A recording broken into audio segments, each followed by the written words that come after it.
Hello everyone, Assalamu alaikum. Welcome to Texte's another podcast. Today we have very special guests with us. They both are from US, and we are gonna know about their quarantine lives. First of all, we have Andrew, who is the VP and co-owner at Newswatch Television, and second we have Michelle. She is executive producer at Newswatch Television. They both are gonna share their story, their quarantine life, and how people can still stay productive during this time because most of the people are feeling depressed.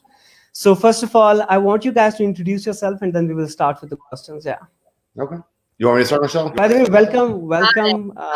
I welcome both of you. I saw you Yeah. forgot that. I welcome both of you for the podcast. It's really amazing that you guys joined us for the podcast and spared your time from your busy schedule. Thank you so Yeah. much. Thank you for having us. Yeah. No. In terms of who we are and a little bit of background on myself, like I said, I am the VP of production with Newswatch, a national television show. It's on AMC in the United States, and we're focused on finding the coolest technology, latest consumer tech, and just giving it out to as many people as possible, and making sure that voices are heard and cool new technologies are found.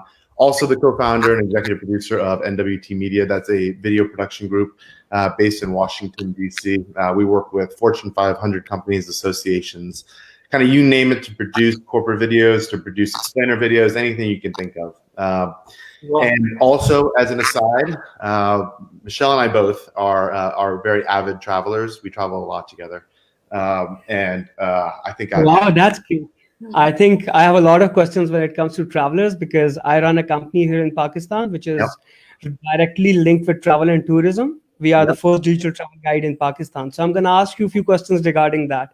I Awesome. think that's amazing that you both are travelers. I We are love big traveling. travelers. Yeah, yeah. I do. One of the things that's hard is I do miss kind of the monotony of getting onto a plane, plowing through movies, and having a Bloody Mary. But new norm. So thanks for having us up. It's awesome.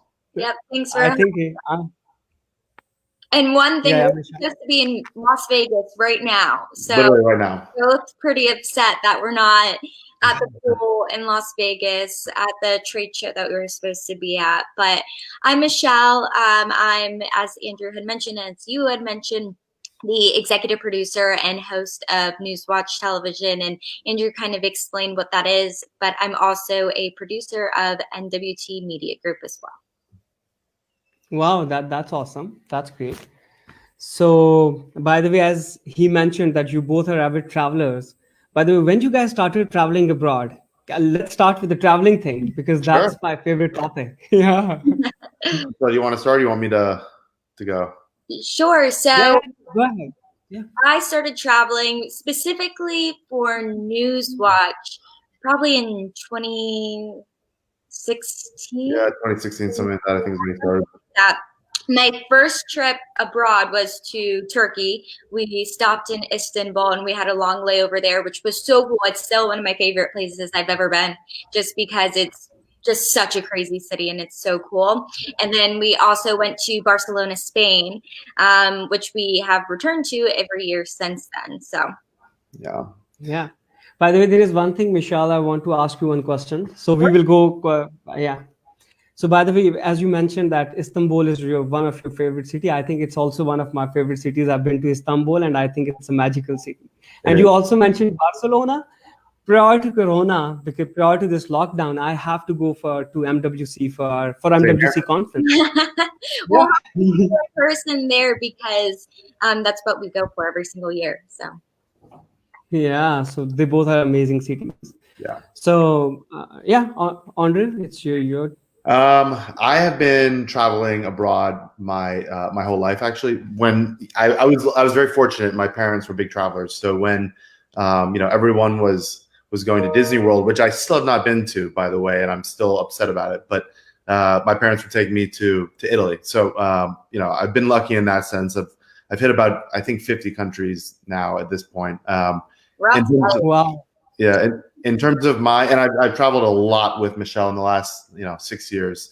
I think Honestly, we do this every year whenever we travel. We talk about what our favorite cities are and where, not just our favorite city to visit, but where you can actually see yourself moving to. And Michelle and I always say Barcelona, just because there's something about that city that's, I don't know, we feel at home now because we go every year. And Istanbul is obviously up there as well. I don't know. There's just something about. By the way, what is that one country you visited and you want to visit it again? Do I want to Both visit? of you? Yeah, which you visited and you want to visit it again, and you will also recommend people to visit that. Oh yeah. I mean, so Barcelona would be definitely a place that I will always go back to. I would heartily recommend anyone who's never been to Barcelona to go to. Other cities, I mean, we did a trip to Morocco recently, and Morocco was unique for us because it's just a very different culture than you have in the United States. And it was that, and just experiencing a different culture is always powerful. It kind of grounds you and makes you realize, what you have, and also makes you realize that you are not the center of the universe at all. And so that was very important for us. And I'd recommend anyone go to Morocco as well. So. Wow. So, Michelle? Yes. Yeah. For going to Barcelona, the reason, I just love the food and the people there. Everyone's just nice and friendly and outside and walking their dogs, and they don't leash up their dogs. Their dogs are so well behaved. It's such a weird thing. They just walk with their owners. But just walking in the streets, popping in and out of places for food and wine and jamon and cheese, it's just amazing. So you guys travel for, by the way, there's one more question that you guys travel. What is that thing which, like, you guys travel for work or you guys travel for leisure? When you're traveling for leisure, what is that thing in your mind for which you travel? Like, to see the natural beauty? What is that one thing? I can tell you, so traveling for work, obviously you got to do what you got to do for work, right? You get there, you have to make sure you're doing your job. We always make sure that part of our work is, we are only traveling for work when Michelle and I travel together. But we always make sure that we get some leisure in there. And when we do travel for leisure, what we always want to do is, I think I have like these rules, and I've told them to Michelle in the past, but it's all about experiencing the actual culture there. So one, always use public transportation, right? Because when you use public transportation, you're getting into the vibe of the people who live there. And there's something about that you get a little bit lost. You're trying to talk to people, you're asking someone in a different language, you get a little uncomfortable, and then you suddenly feel like you're in that city. Two, we always go to a market because we want to try the food. We want to. I genuinely believe that food is the heart and soul of a country and a culture. So we always go to a market. We try new things, try weird things, ask for recommendations. We say yes a lot. That's also critical when you're traveling. If you want to experience something, it's just someone asks you something, just okay, let's do it, and you do it, and then all of a sudden you're in a weird spot, and you've experienced something that you wouldn't. So you guys love experiencing the culture, and yeah. So you guys want to enjoy like the natives wherever you go. Yeah, exactly. That's 100%. That's why we also do Airbnb a lot for that reason. By the way, anyone of you have ever visited Pakistan? I've not. I very much want to, actually. Yeah, by the way, let me tell you a little bit about Pakistan, that it's an amazing place. And maybe definitely you people belong to the media industry, and that it was declared the top travel and tourism destination in the world. Oh, wow. So we have from white sand beaches to the mountains to the meadows, we have everything, rivers, ocean, we have each and everything. And the best thing, all of above, is the people over here. You are going to love the culture if you are going to visit Pakistan. Whenever this corona pandemic is over, I invite you both to Pakistan. It will be amazing. Be careful what you wish for. We will come. No, I would love to show you around, to be really honest. Yeah. I've heard incredible things about Pakistan. Yeah. So even in recent newspaper prior to COVID-19 pandemic, people wrote that Pakistan is number 3 in the list when it comes to adventure tourism. Oh wow! So yeah, I mean, you have a lot of adventure sports over here. It's a big country, so it's not surprising. I mean, you've obviously got beaches, you've got mountains, you've got beautiful people, beautiful food. Let's not Food. Yeah. Let's like not ignore the food part. And I've actually know a bunch of people from Pakistan, and every single person that I've met, I will say it's probably filled with the most friendly people of any country. You guys are very welcoming. Thank you so Humans. much. It's really, it's really good to hear that. Yeah. For So, by sure. the way, how much your life, both of you, it's a question to both of you, that how much your life has been affected due to this COVID-19? Like everything has been changed. You cannot step out. Like in the past, we step out to hang out with friends and everything. About your personal life, and then after that, we are going to talk about a little bit about your work life. Go ahead, Michelle. So personally, it's kind of tough. I live in a neighborhood with all of my family. So staying away from each other in our neighborhood is kind of tough, and just keeping that distance. I'm kind of a homebody as it is, and I have a million home projects that I've been wanting to do. So it's not that bad, but I do miss being able to like hug my friends and go exercise and go work out at the studio that I work out at. That's been a huge loss for me. I mean, personally, it just stinks. Like it's not fun staying in the house all the time, but I'm just getting through it every day.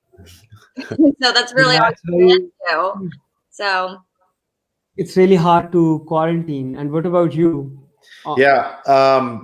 It's kind of the same thing. I'm a very social person. So Michelle is a homebody. I'm definitely a homebody. I love my home, but I'm very social. And so not being able to see my friends, not being able to do a happy hour, not being able to work out at a gym, not being able to go to a restaurant, go to a bar, get a new car, those things, I very much miss. I just miss seeing my friends up close. That's the personal side. It's also, it's funny because I also love going to markets and going to, the grocery store, and I'm very hesitant to do that right now. And so part of that experience that I do, I have to cut off a little bit. So that's been interesting. And, but I do think I'm starting to get into the swing of this new norm. And that's part of what's helping, is just accepting this is the current reality. It doesn't help to sit and dwell on what we don't have. It's important to focus on what you do have. And so that's helping a little bit. And I'm also lucky that I work with some really good people.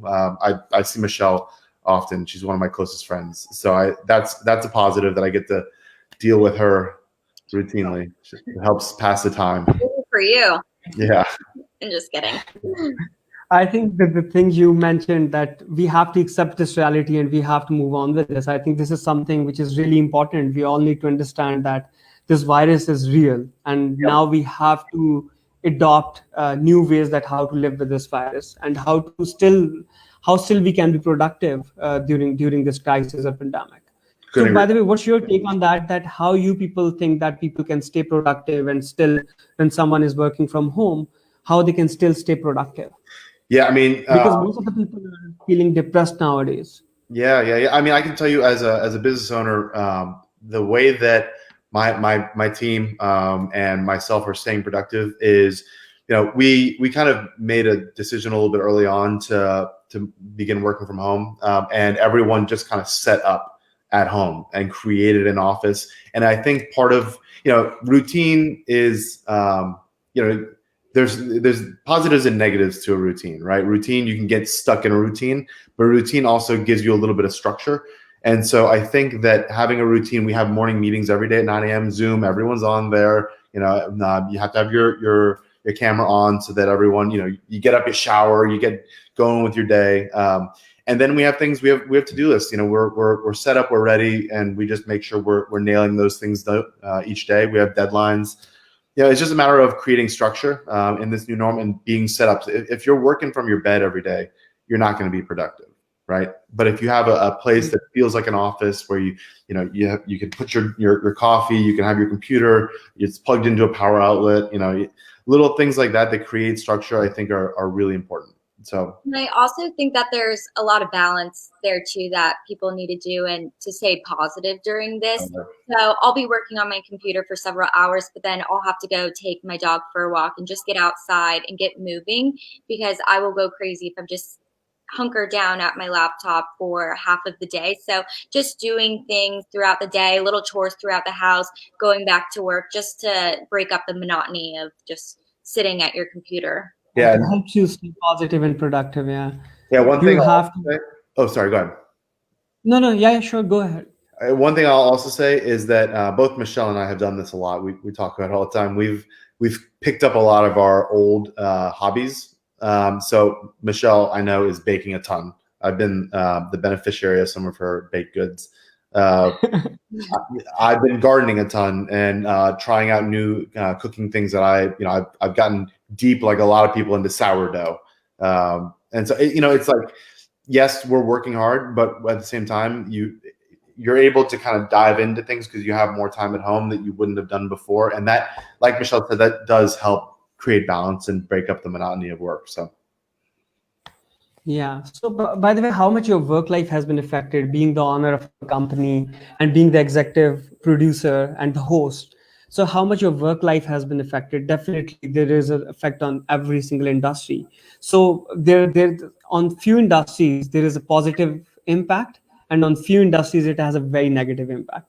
Like few travel and tourism industry is totally closed. No one is traveling nowadays. But what about your industry and how it's going right now? Andrew, you talk high level, and then I'll go into like our day to day. Yeah. I mean, we're actually a little bit lucky. We're not in the hospitality industry. We're not in an industry that requires face to face. We're video, and we're television, and people are consuming both those a lot more than they normally do. Yeah. And so that's they are free at home now. Yeah, and so that's positive. I mean, we've definitely, we are. There is obviously, we've been negatively impacted, like everyone, in some aspects. We're not pumping out at normal volume, but at the same time, we're still being relied upon, and business is still going decently well. So that is a major positive. We're lucky. We're very lucky in the sense that our industry has not been decimated like some of the other industries have been that I mentioned earlier. So Okay. Go ahead. Yeah, go ahead. No, go ahead. Go ahead. I will say at that. Yeah. So for the day-to-day stuff, obviously we are in video production, and that requires somebody to go ahead and film something. Something has to be filmed, which usually involves people. So there's all those types of things where we have to work around, where we meet with each other a couple times a week to go ahead and do stuff. We plan everything in advance, so we're with each other for the least amount of time as possible. And then we're just really cautious of our space and making sure that we're not too close together. Again, time, that we're not with each other for too long, that we're constantly using hand sanitizer, like that. However, in order to go ahead and still produce a television show, we have to see each other. And that's just being an essential worker, as they say. So, by the way, there is one another thing that which I want to ask: that what is the situation of COVID-19 over there in US right now, or the places you are in right now? What's going on over there? And government, what instructions government has given to the people to combat COVID-19 pandemic? How they can stay safe? And are people? There is one thing which is very important: that are people following the government instructions or not? Okay. Yeah. So the U.S. It's heavily hit, right? So there is different sections of the country that are hit worse than others. We don't live in New York. New York is by far and away the worst spot, but it is also starting to plateau from what we understand. We live in Washington, D.C., which isn't horrifically hit, but it's on the East Coast, so it's been hit. There are different sections on the West Coast, in California, in Washington, it's been hit, and now the middle of the country is starting to be hit as well. It feels like the entire country is impacted by it, some more than others. That's the question about that. With regards to the government, it depends on who you talk to. That's the easiest and most politically. By the way, when it comes to, like, I listen to your president, Mr. Donald Trump, a lot, and I listen to all of his press conferences. So, what's your take on that? Like, what kind of listening to those? Yeah. So the quickest answer is that, in my opinion, I don't think that it has been handled correctly. I think that there is a way to do it, and there are certain countries that you have seen that have done a better job than the United States has. And I would like to see a bit more structure and following of science in that regard. But in terms of communication, it is constant. There is a lot of communication from the government, from a federal level, a state level, and then a local level. It is very, very consistent. The negative being that there is contradictions from the federal to the local and state levels. And I have personally not been following. I've been following the instructions of the local and state more because it is relying a little bit more on beliefs that I have with regards to science. Yeah, I think that's great. So people are in general, when it comes to the people who belongs to your city, are they following the government instructions or not? Like, or people are still stepping up? Yeah. I mean, and Michelle, you can talk about Virginia. I'll talk about DC because we don't live in DC, and Virginia are separate. But in DC, the mayor of DC has put in some pretty strict guidelines about social distancing, requiring masks and gloves when you enter an establishment for shopping, for food essential shopping, and people are following it very strictly, and that's very nice to see. Really good to hear that. Yeah, it's. I mean, I'm a big believer that as much as a business owner, I want the economy to get going. I don't think that it is effective to rush into something and then be set back further. I'm a big believer in getting over the hump of the virus and then continuing on and not worrying about a delayed reaction because of increased infections because we came in too soon. So people in DC are doing a good job, is the short answer to that. And Michelle, you can speak to Virginia though. Yeah, so I think in Virginia, we have pretty much the same guidelines and regulations that we need to follow here. I think that people, for the most part, are following it. However, I have seen people kids playing basketball games and stuff like that, where kids should not be in that close of contact with each other. They're passing the same object to and from each other.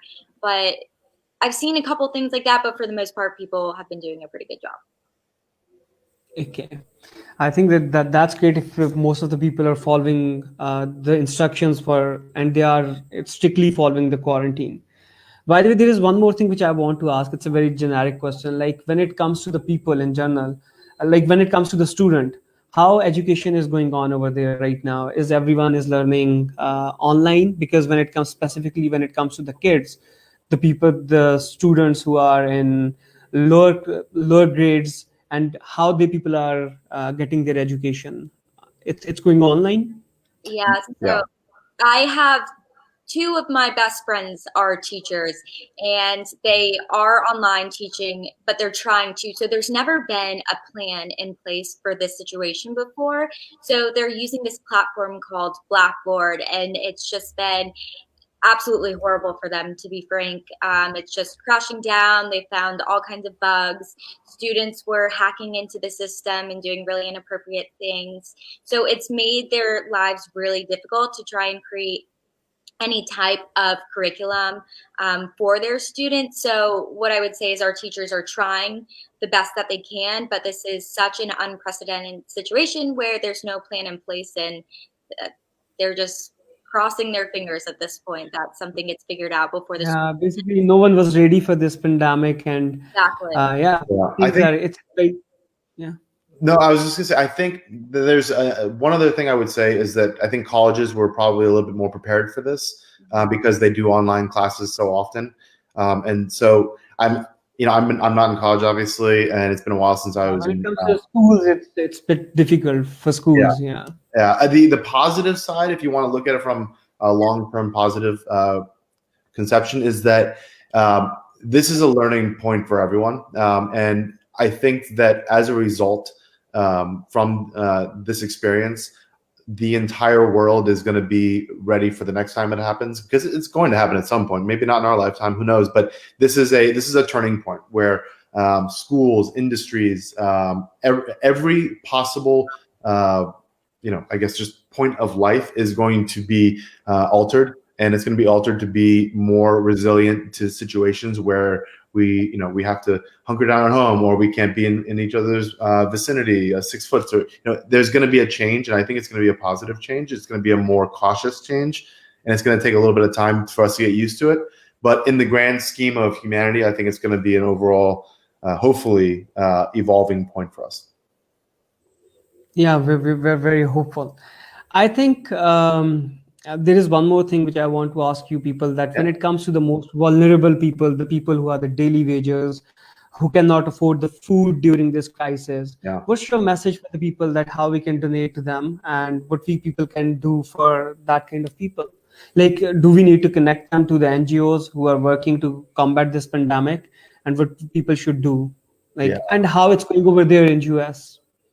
Yeah, that's a really good question. I mean, every local accountants and every local government has a method for getting your donations to people that are homeless and people that are in need of food.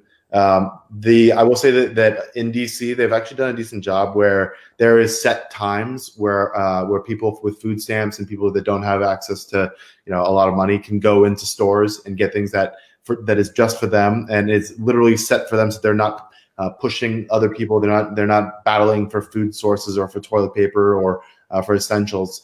And so that's been a positive thing. Also, I know that there is a massive increase in donations within DC, and I would assume probably the same in Northern Virginia. So that's good. Having said that, there's never enough that is done for people that are in need like that. It's a worldwide thing where I don't know a solution. I wish that there was a better solution. It breaks my heart every time I see someone who's homeless. But and during this time, I still see people that are, I'm driving my car and they're still begging for money and for food, and I want to do as much as I can, but at the same time, you have to, it's tough because what guideline do you follow? And so my thought's always been to follow the donating way, and hoping that those resources get to the people in need. I think, as you mentioned earlier, that the world, this is so sudden, but for the next time we have to be ready. We have to keep in mind that this can happen again, and the world has to be ready for that. Even I was reading a newspaper, like in that it was written, it's an American newspaper, I don't want to mention the name, but they clearly mentioned that when the VCs are realizing that there are few companies which were heavily invested in past, but they are not like in the current pandemic, they cannot help to combat the COVID-19 pandemic. So VCs need to think that which companies to invest in. There should be more research. We need to invest in research, healthcare, and all of those things. What's your take on that, Michelle? Oh, yeah. No, I definitely couldn't agree more. I mean, we just weren't prepared in any capacity for a situation like this. And it kind of goes to Andrew's point where he was saying that, this hasn't happened before and things are going to change. I think that moving forward, that people are going to go ahead and put their resources in healthcare and things along those lines. And I think that they're also going to take value in these workers who are on the front line, who are delivering our packages, cleaning up after us, where before we weren't really cognizant of how much they helped move us forward. But now it's very apparent that their jobs are super important. So I think we're going to go ahead and just take a step back and put our money where, we need it the most, where we didn't know we needed it before. Yeah. So I think, there is one more thing which I want to ask you guys, that like you guys belong to a media industry. When it comes to media industry, what you guys are doing for startups? Like, can you please elaborate regarding to startups? Because there are a lot of startups. The ecosystem is booming in Pakistan right now. It's a baby ecosystem, but it will be, it's growing day by day. So when it comes to Pakistani startups over here, how your company can help them in branding or whatever? Like, great question. Thank you. There's a lot of answers to that, but basically, high level, what Newswatch does is we go out and find new apps, new consumer products, new technologies, anything you can think of that would be important to hear about, right? And there's a lot of companies out there that have created incredible products, incredible softwares, incredible offerings that are just not getting heard because the noise of new technologies is so loud. And they're all looking for a way to get heard. A lot of them are trying to get into the United States. A lot of them are just trying to have a video about themselves or get online in front of their target audience. So what we do is, we learn about them.